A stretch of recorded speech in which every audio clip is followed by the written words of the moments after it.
Hello everyone, I welcome you all for yet another session at insightsias. Myself Ashish. In today's video session and a podcast, we are going to discuss about prelims last 45 days strategy. In this special session, we are going to discuss about what an aspirant needs to do and how to maximize his output and get the desired result. So to discuss about this last 45 days strategy, I have Kailash sir and Aditya sir with me. Let us start with this session.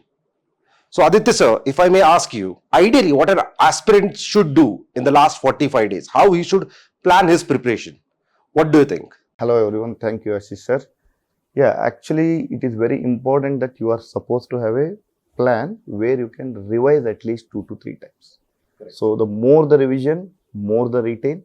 It is not that you are supposed to go, take a time and go very deep into the topic and not covering the many things. More the time you revise, it is the iteration that will at the end of the make the retaining the things, and also the output can be maximized. Correct. Right? So repetition is the key. What do you say?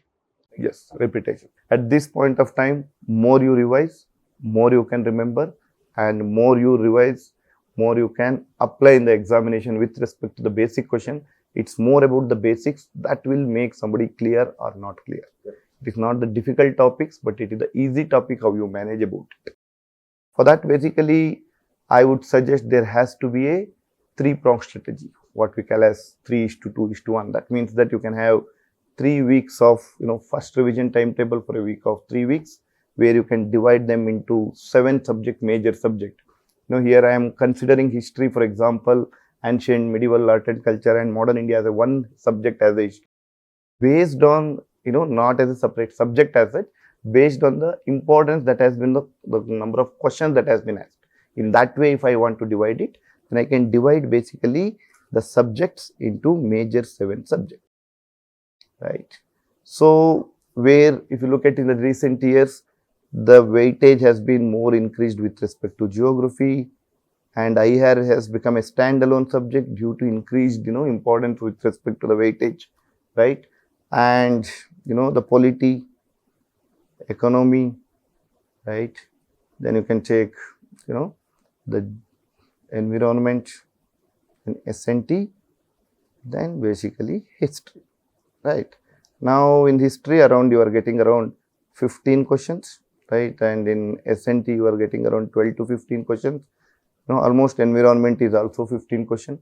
Then same goes with economy, same goes with polity, 12 to 15 questions. And in last 2 years, if you have seen the paper, geography and IR, especially with respect to geography, it is economic geography as well as the conceptual checking in the physical geography along with the mapping location has gained the importance. So keeping these things in mind, if I can divide them into 7 subjects, I would like to keep 3 days for each, so that I can revise the entire subject of the 7 syllabus or the 7 subjects there in 21 days. Right. So once I can do that, how do I look into it in that 21 days is, one, I look through PYQs so that I understand what has to be studied. Then I go with the topics and I try to understand the dimension where the question are being asked, and I try to cover them, right? Then I will integrate my current affairs along with the same subject, rather than as a separate subject. I integrate the current affairs along with the subject so that it can go hand in hand, right? So along with that, then basically I will move to some practice questions. In this way, I will try to cover most important themes that has been repetitively asked, and not giving too much weightage on remembering the minute fact in the first round. Correct. Right? So that I have that confidence of clearing covering the subject within 21 days. In the second round, whatever the small gap that has to be filled, that I will look into, right? So keeping that in mind, then again 2 days per subject, so next 14 days. So that will make it almost 35 days. Then I will be still left with 10 days and around 7 subjects, where I can go with the PYQs, to have that language touch, where I don't want to attend more of mocks at that point of time. So rather I want to repeat whatever the PYQ, so that I can have the language and the way of asking the question, and more sync myself with the UPSC way of asking the question, right? Along with that, the per day, 1 day for one subject, I can just keep revising the things, and the multiple of that. In that way, we can cover it 3 times by the time we exam, and in the last 10 days, you can repeat 1 day, 2 subject, anything that you can do basically, because of the first 2 revision, how effectively you have used. That may even take less than a day to finish the subject when you understand it. So that would be a better idea for a student who has to plan it. In all of my attempts, I did this plan where I can be confident in the last 10 days, since I have revised them very well before, right? So my basics are strong. I have to make sure here is the conceptually you should be strong. Whenever you are solving the question, make sure that your conceptual question are at the point. So I would like to consider it, sir. So the viewers, Aditya sir have consecutively for multiple times cleared the prelims cutoff, more than 125 plus multiple times. So what he is trying to say is that repetition is the key, revision is the key. In this context, he is asking us to basically follow the 3-pronged strategy, where 3-2-1 is the strategy, where 3 times revision he is saying to consolidate all the subjects. In the first 3 weeks, he is asking per subject to give 3 days, right? And effectively utilizing PYQs and thematic based approach, right? Yes. Identify the important themes in every subject and making mastery over the conceptual clarity, or getting the conceptual clarity over those basic subject where the questions are repeating oftenly. The viewers, when we discuss about how to plan these 3 days, so as far as my knowledge goes, I have seen Kailash sir, who is very, very good at planning a day per day from morning to evening. Our objective now is to discuss how to utilize effectively these 3 days, right?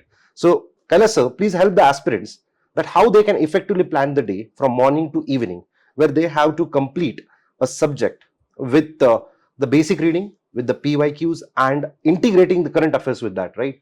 So how ideally one should go forward, sir? Whenever we try to plan, as the plan you said, giving 3 revisions. Before starting with the 3 revisions, the first thing which a candidate should know is like, what is the level of understanding with the different subjects? Okay. The reason why we need to know this is, you said 3 days for a subject. We don't need 3 days for a subject for all the subject. First thing which we should do is to ensure that we know where our strengths are. We should know where our weaknesses are, so that we divide this 21 days in such a manner that we give adequate focus to all the subjects based on one's strengths and weaknesses. Correct. For example, few of the subjects, if you're stronger, say for example polity, you're stronger, you can complete the whole of the polity in 2 days. And you Correct. say you're weak in history, you can take 4 days to complete the history. Correct. So this will ensure that you are revising the topic also.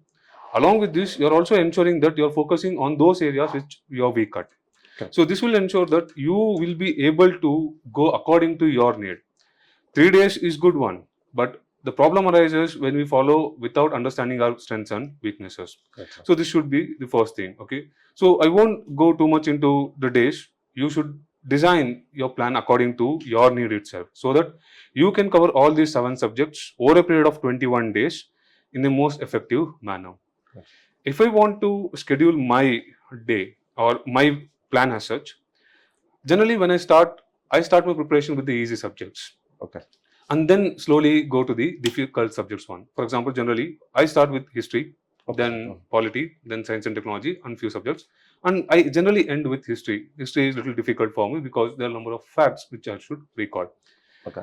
The reason why I focus this is, see, we have revised the topics number of times. Okay. And we have been reading for a very long period of time. If I start with the easy subject, it will give me a motivation to study. I'll feel that I know the topic and I'll be involved in the subject also. Correct. Not only this, it will also give me some leverage with respect to subjects also, in the sense, polity, economy and all these things, they are little easier for me.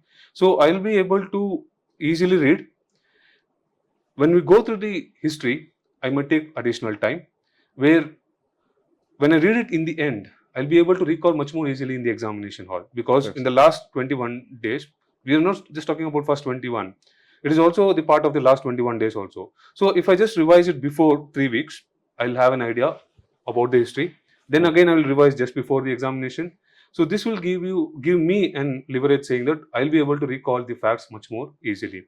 So this is the first thing which I'll be doing. Now, within the subject as such, say if I start with the polity, I start my day by going through the PYQs itself. The reason why I start with the PYQ is that, first thing, you should know what you should read. Correct. See, there are textbooks which are available. The standard textbooks are available. Just because the textbooks are available doesn't mean that you should read all the topics. Correct. Here, your focus should be on reading those areas where the questions are asked. You should know what type of questions are asked within that particular subject, so that you are able to read more effectively. Now, reading the subject in 3 days or 2 days is very difficult task. You can cut down the time only when you know what should be read and what not to be read. Correct. For this, we need the PYQ. So Yes, we'll absolutely. start the day with the PYQ. Say if you're starting with polity, I'll go through 2-3 topics of PYQ questions. Say for an hour. For an hour, I'll get to know how the questions are asked. Correct. Then I'll start with the actual subject. I'll start reading with the polity. When I start reading with the polity, as I've already read the topic beforehand, what I do is I try to recall the topics first. Say, for example, I Correct. start with the preamble, the first topic. Generally, in the polity textbook, we have the historical background. Correct. So, if I start with the historical background, say there are different acts which are present, I try to recall the features of that particular act. First, I'll do that, and then I read the subject. Correct. This will help me in recalling. It will help me in understanding whether I know the concept or not. Correct. This will also help me in getting to know whether I'm going somewhere wrong in some of the topic. So this will ensure that I recall and I correct myself also, and Correct, I'll get absolutely. to know where I'm weak at. Right. So this will help me in focusing on those areas within the subject also, where I have to focus more, where I have to focus less. Yes. Right. This is the first. Second thing, after going through the PYQs, you'll get to know which is the area which should be focused on. So for example, generally, if you take the preamble topic, if you take the preamble, the questions asked are in very general nature. For example, let us take up the keywords. They try to ask what the meaning are, Right. or they'll ask whether it has been amended or not, whether it is a part of constitution or not. And then in the end, we have the significance of the preamble. So if we have the significance of the preamble, we don't have to read to understand the significance, because we already know the basics. We know the significance. Correct. So we don't have to read the significance to understand, okay, this is what the significance are. So in that light, what I do is I focus on only those areas which the questions are asked, and don't go into the analytical part where I already know the topic. Correct. Correct. Okay. So this is how I'll take up different topics and try to complete the whole of the subject. Now I'll do the subject. After completing the subject, the same day I try to read the current affairs also. Correct. The reason why I do the current affairs on the same day is because I know the basics. So in the current affairs, I have to just add the factual part. So for example, recently the election commission bill has been passed. Correct. Now there are different features. Some amendments have been made. Now I have to just focus on those amendments. I don't have to read what all are the functions, what the election commission does, etc. All those things, because I've already read. Done. So this will cut down my time in reading the current affairs also. After this, I try to solve few of the questions. Correct. To know what my level is as to what I've read, whether I'm able to replicate them in the paper or not.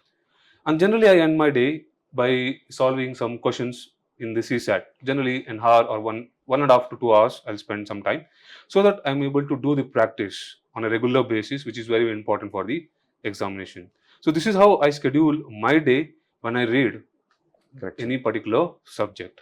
But you might be having your own way of understanding different topics as it, especially with respect to PYQs. So how do you go through the PYQs, and how do you get the things which are important? I said that we need some important, we have to remove something. Correct. How do we do it? So, speaking about the previous year questions, so I personally feel previous year questions are the key to the success. If you really want to get through this examination with the ease, and if you really want to understand the demand of the examination, you need to master the previous year questions. For example, the way I look forward into the PYQs is as follows, sir. By taking an example, I will explain this. So let us consider first what I will do. So when I see the questions, right? So when I analyze the previous year questions, when I'm analyzing it, what I generally see is the following. First thing, sir, I see is the nature of the question, right? Nature of the question. What I mean, sir, by this is, I will first see whether the question is basically current affair based, whether it is conceptual, or I can say it as static, or whether it is application based. I'll first see. Second, whether I will see the question is basically factual, or whether it is multiple statement based question. Depending upon this, I will start to read the topic. So for example, sir, when I say about polity, in polity, sir, when I take the example of DPSP, Directive Principle of State Policy, what I generally do, sir, is that I know that in the DPSP, there are only 3 to 4 types of way the questions are asked. First, they have asked us about which were the basically the provisions added by the 42nd or 44th Amendment Act, right? Which is a fact-based question. What were the things which were added? right? Secondly, they will ask you which of the following is the fundamentals in governance of the country. So basically, this is again a static part, sir. They may ask you about which of the following are the liberal intellectual or basically your so-called as Gandhian DPSPs. So there are the only 3 to 4 ways in which the question is asked. When I come to basically, sir, geography part, in geography, when I see this, on the basis of PYQ analysis, I understand that questions are mainly upon climatology. In climatology topic, the most important theme, sir, I personally feel is monsoon. They ask only 2 to 3 ways of the question. What basic meaning it is, what are the factors, and basically the phenomena like El Nino, La Nina, Indian Ocean Dipole, and El Nino Modoki. So these were basically the things which I've asked. So from my perspective, what I need to know is concept. That is El Nino, I need to know this much. I need not to know the what are the characteristics of the monsoon. So what I will do, how the statements are framed, I will dwell into detail about it. How the statements are tweaked by the UPSC, where UPSC is giving us deliberate incorrect facts about it. I will go into it, and depending upon that, I will prepare. So what I feel is that PYQ analysis will help us to understand the nature of the question, the nature of the topic also, nature of topic.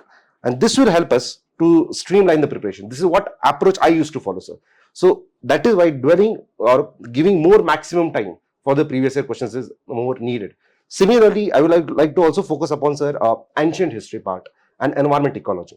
In these two sections, the answer options which are given, for example, if there is a question and if there are 4 options, the correct option is one of it.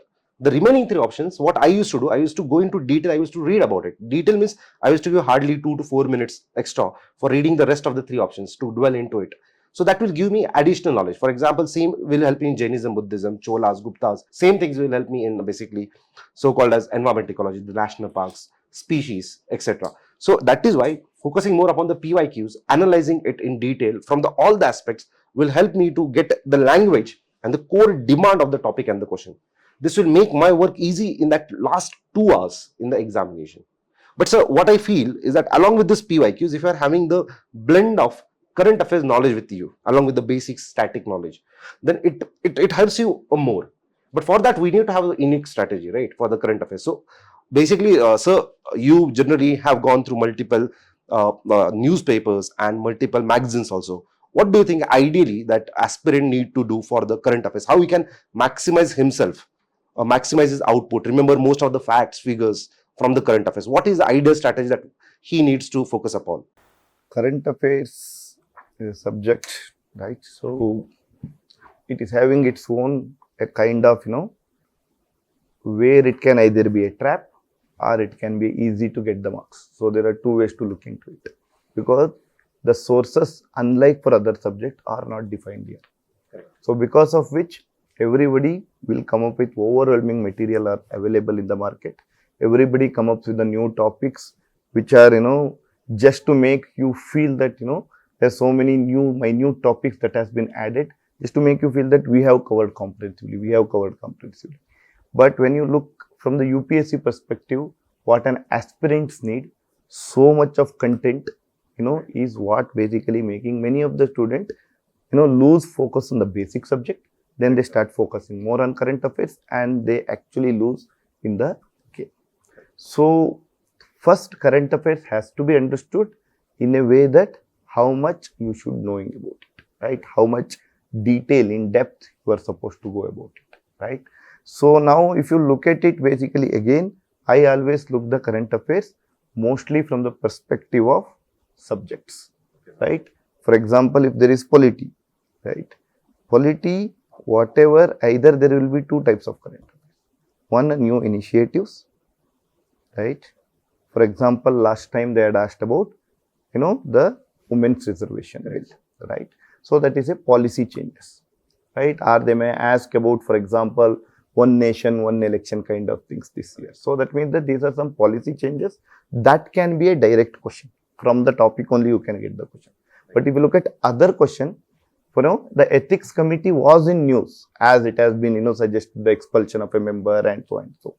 However, the question will be on the basics of ethics committee, which you have already covered in your basics. Right. So that means that you don't need to go very deep into a topic where you are already covered your basics.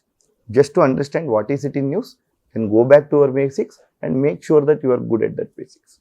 However, if they are a breakthrough policies or the government is focusing upon it and government wants to, they are portraying it as it is future vision, right? For example, renewable energy, what are the actions that are being taken, or let's say with respect to energy, efficiency or the energy conservation measures, these kind of, whatever the new technology where government is focusing upon.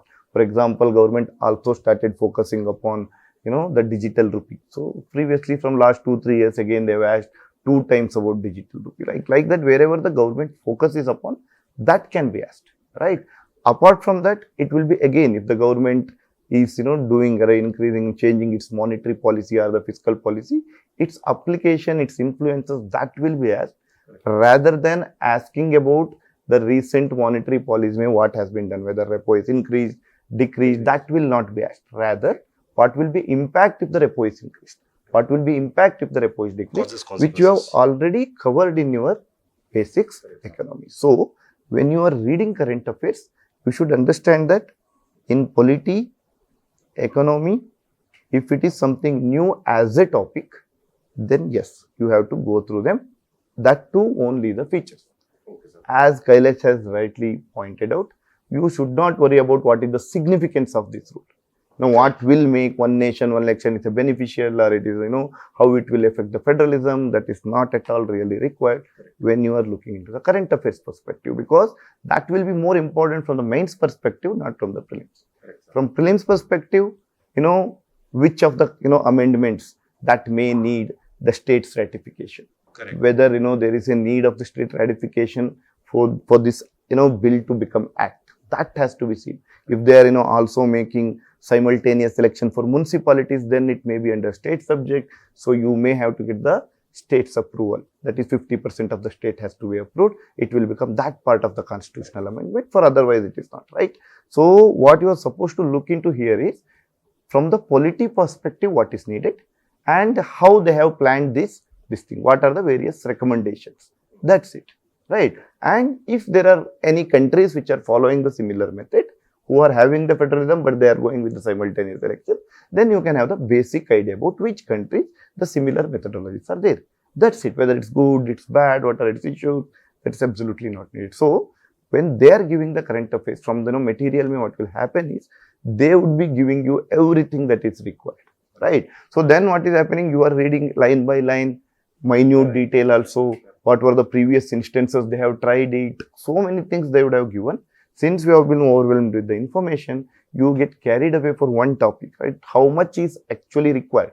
If you just look at from the PYQ perspective, then you really understand this is what it is required, right? So, polity, economy, and, for kind of history, culture, these subject, if you look at last time, UNESCO, heritage sites, or UNESCO intangible, that has been asked, right? So, they are not asking something very kind of a question where they are going very deep into it. So, you should be knowing, let's say if they are asking which dance has been added, then just know the list, the basic, very basic about that dance. Correct.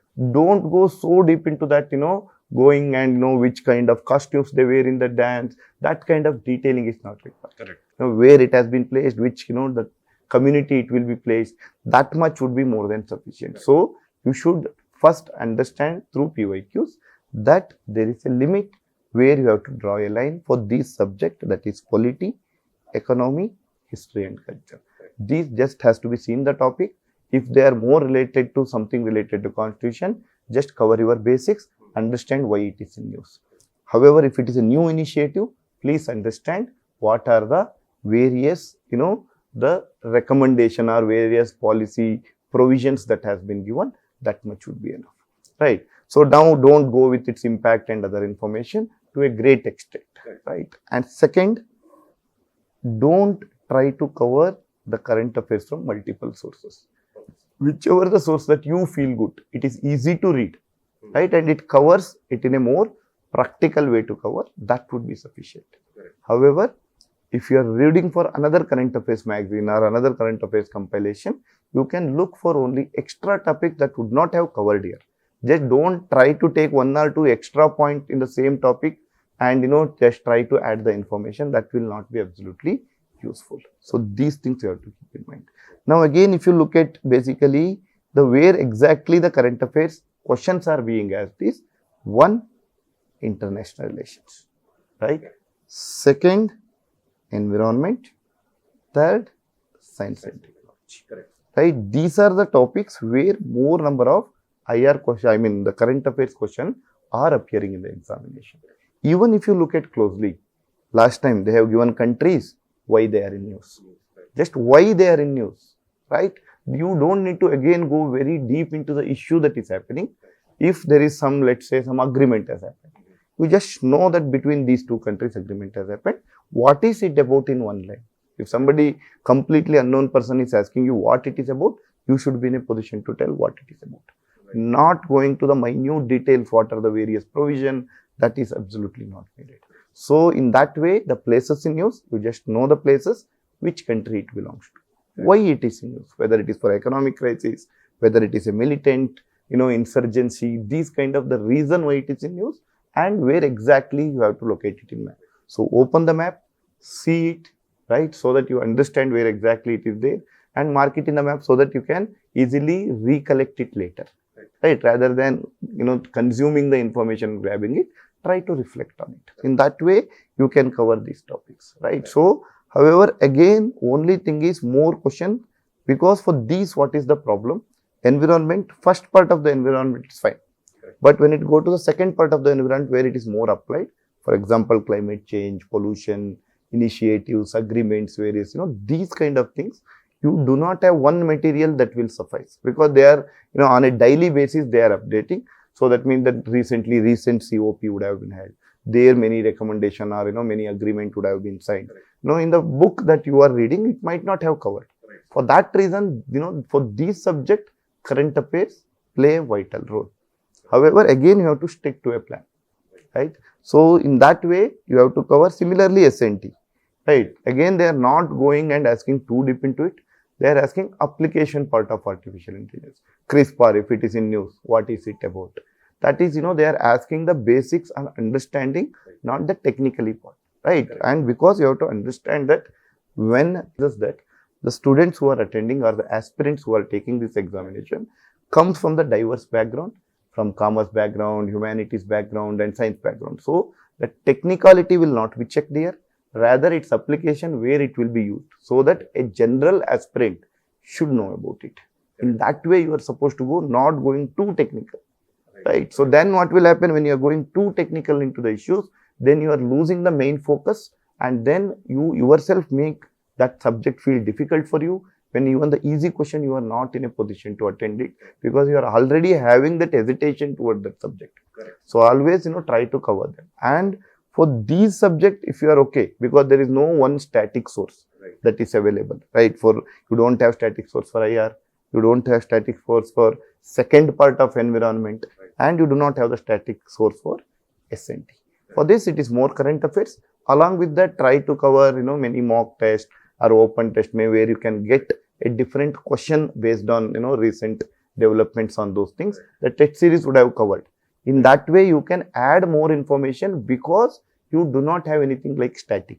If the static is there, for example, polity is there, you don't need to add from text series the same about, removal of speaker, because it is already covered. So for this thing, along with current affairs, try to add more information, basic information from various text series. That will, enlarge your this thing, and more focus they are giving on the contemporary issues, it will be helpful. So in this way, you are supposed to cover the things, but as much as you keep less, right, and understand the more topics at the surface level, rather than going, vertically deep into a topic. So you have to be careful not going too deep into the topic. That is the only line that you have to draw for yourself. And by doing that, you can easily, align your current affairs with your static preparation, and you can finish it as early as possible. Also, it will not take much time. So in that way, it will be beneficial as well, right? So in that. So basically, to sum up, sir, as you rightly say, current affairs reading should be done from one source for few subjects, but few subjects like IR, science and tech, and environment demands more horizontal coverage rather than deeper coverage, right? So, but as you rightly pointed, sir, one thing that viewers I would like to emphasize that sir pointed out about test series. So here, ideally now in the last 45 days, the aspirant needs to give more full-length test, comprehensive test, right? So is there any ideal number, sir, about how many tests that one needs to give in the last 45 days from any test series? There's Ideal number of, no ideal number as such, in the sense uh, it depends on the candidate. Okay? The few candidates, if they are good with the basics, they don't have to give more number of tests. If they are very weak and they're not able to judge where they stand, they can give more number of tests. Along with this, there are few problems or there are few issues which are associated with the test. For example, especially when you give the test in the very end of the whole of the revision plan, there are chances that you might get less mark and it might affect your preparation where you feel less confident, and it might affect your final examination also. correct. See, in the final examination, the focus should be on ensuring that you are confident. Okay. Sure. So to ensure that you are confident, how do you feel that you're confident? You feel it by giving number of tests. Test. Here in this plan, what you can do is you can take one test after a subject has been done. Okay, at least for the first round of revision, what you can do is one subject is done, you can give one test. So means about 3 days you'll give one test. So in the whole 30 days you'll give about 10 tests. Correct. And then what you can do is later on, just in the end of the phase, you can focus more on going through the PYQs than solving the test as such. Correct. Apart from this, in the end, what you can do is along with the PYQs, you can go through those tests where you feel that okay, you have missed on few points, or there are few additions which have been done to your knowledge which you are not aware by your basic reading as such. Okay, so this could be done in the case of the very end of the revision. Okay, initially when you solve the test, the focus should be on ensuring that you are able to solve the static questions properly. Static in the sense those questions which you know. Okay, whether it is current affairs or whether it is a static one. Right. Okay, in the sense you are aware of the topic, you should solve it properly. Right.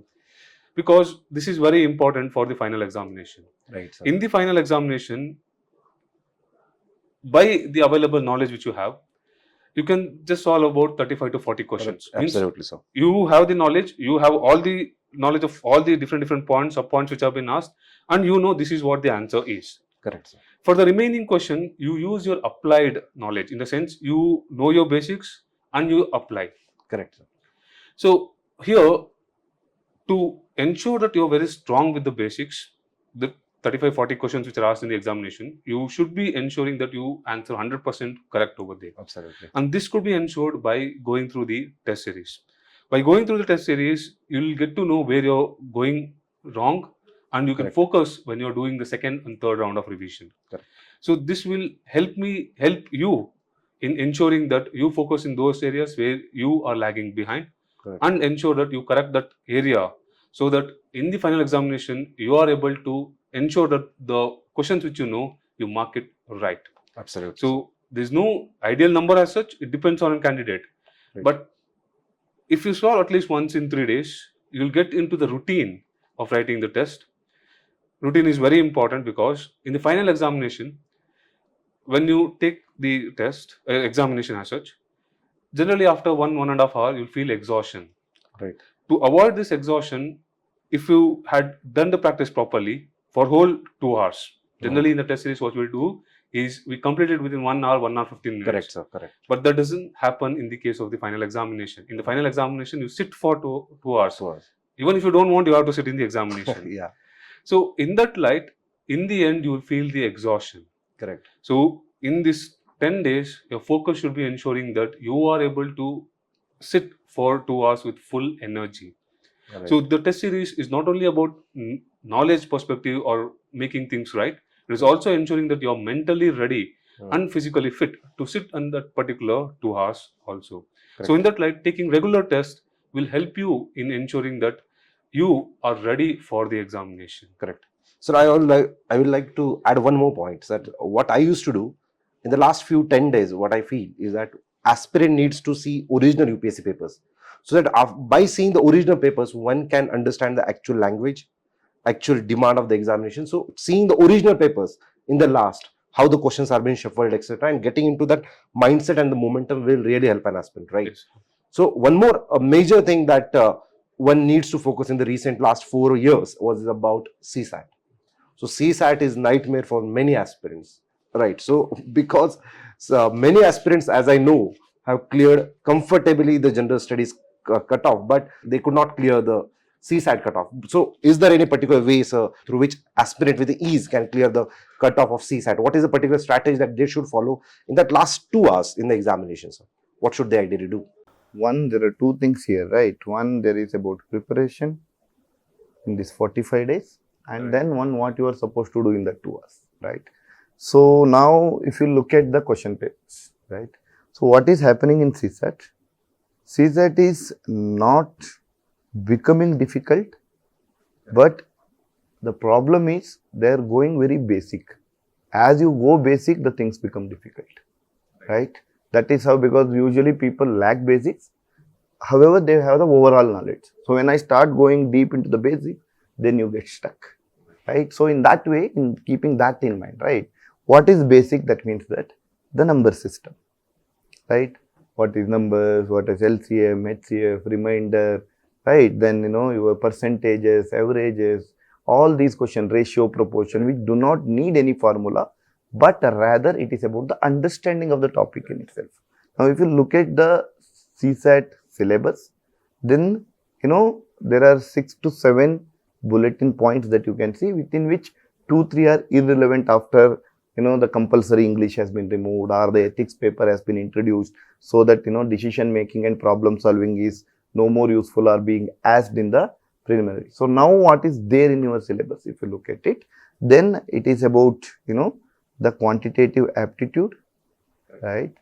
One, another analytical reasoning or the logical reasoning, reading comprehension, then the basic numeracy, the final bulletin point. So that means that if I can divide the number of questions, around 18 to 20 questions, right? They have started asking from basic numeracy, right? Where to, let it will be always be definitely odd, definitely even, these kind of questions. Just knowing the operation between two numbers, then only you will be in a position to do them, right? So they are very basic, but at the same time, if you have not practiced it, they look very new to you in the examination. So your point, the whole point would be, don't just take a chapter, I finish all the time and work, time, speed, distance. From the time, speed, distance, if you look at from last 15 years, you would have got each year one question hardly. That too in few years, you have not even got a single question. Now, if you are, preparing it, the relative speed, boat and streams, the trains and so on, right? You can, keep on expanding the chapter. So, but you are not giving the equal weightage to the basic numeracy. You are assuming that we are okay with basic numeracy and we are applying more here. So, in the 45 days, one thing you have to make sure that you have to keep looking into the previous year question papers, where you can understand that last 5 years, the weightage has shifted more towards basic numeracy, which you are supposed to become good at. Point number one.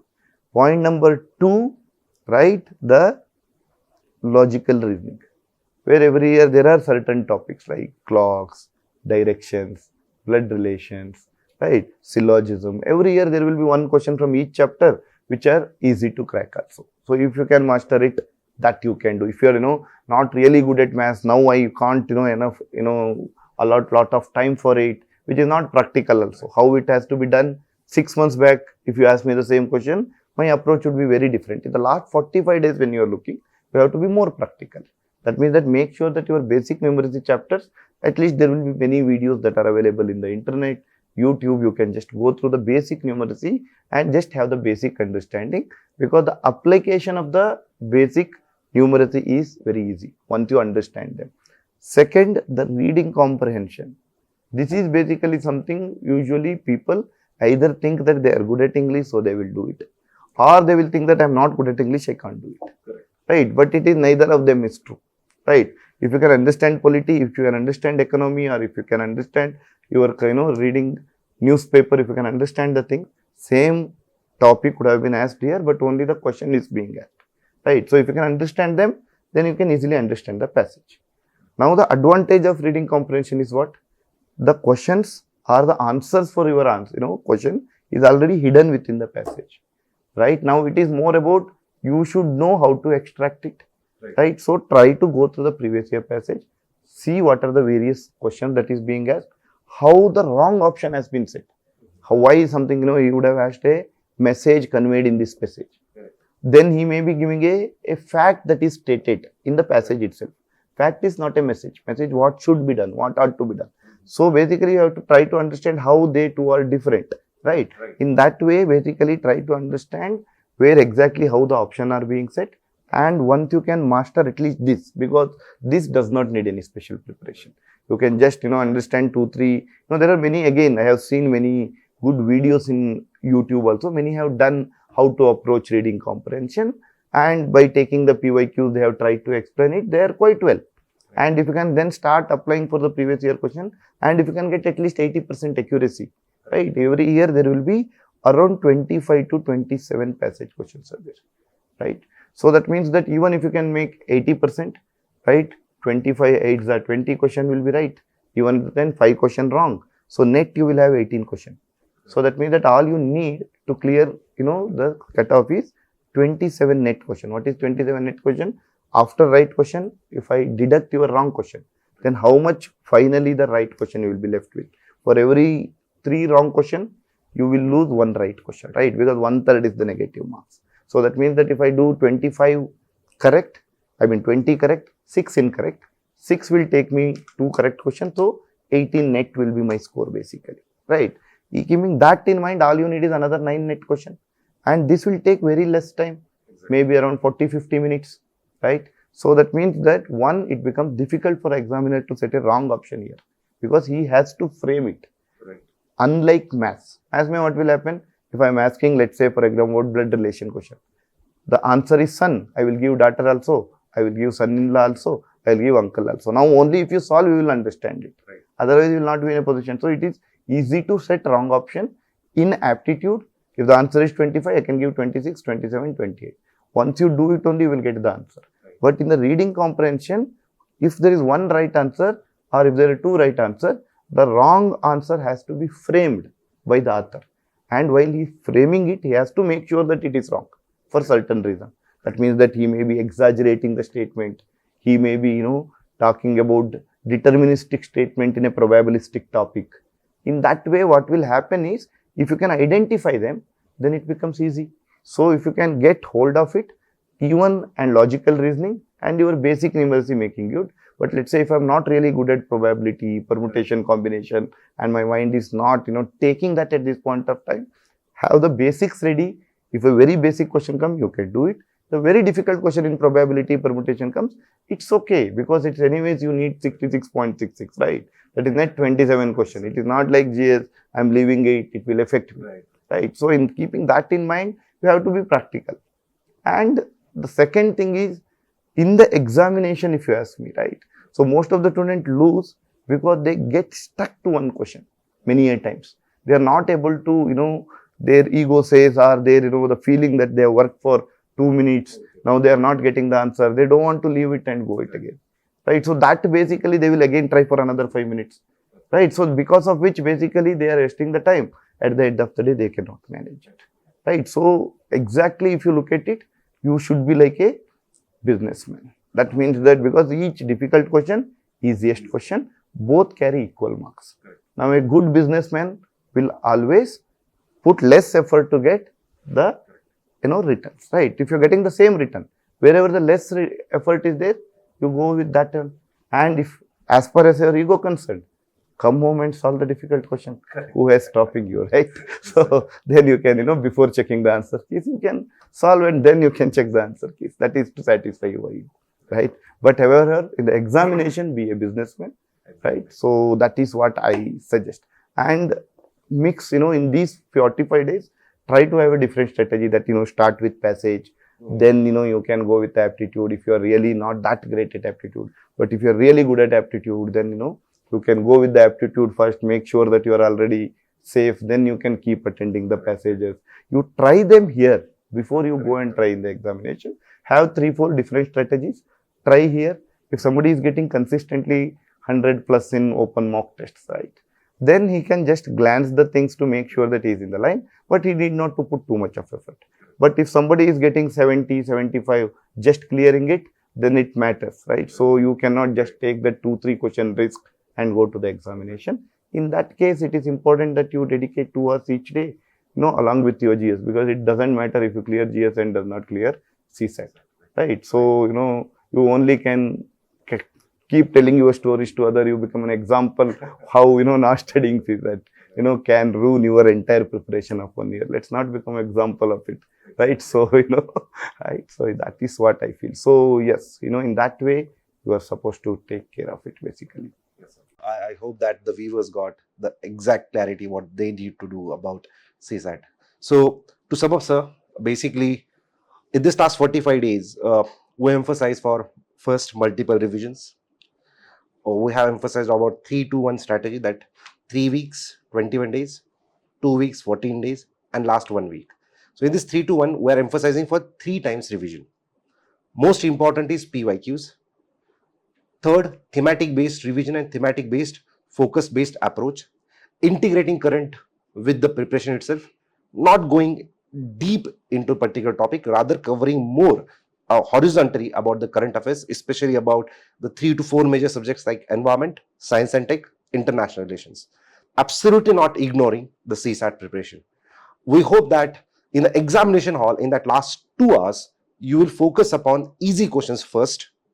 You will not do a single mistake in that 35 to 40 questions which are easy and to do questions. Doing incorrect a single question from that 40 question may ruin your career. So we emphasize for 100% accuracy in easy basic questions and taking the right decisions for the rest of the 60 questions. Having a flexible strategy and a right mindset in that 2 hours, depending upon one's strength and the weaknesses, will help you to clear this examination. So I hope that this video and this session or this podcast will help you in this prelims paper. And I really thank Kailash sir and Aditya sir for joining me here in this session.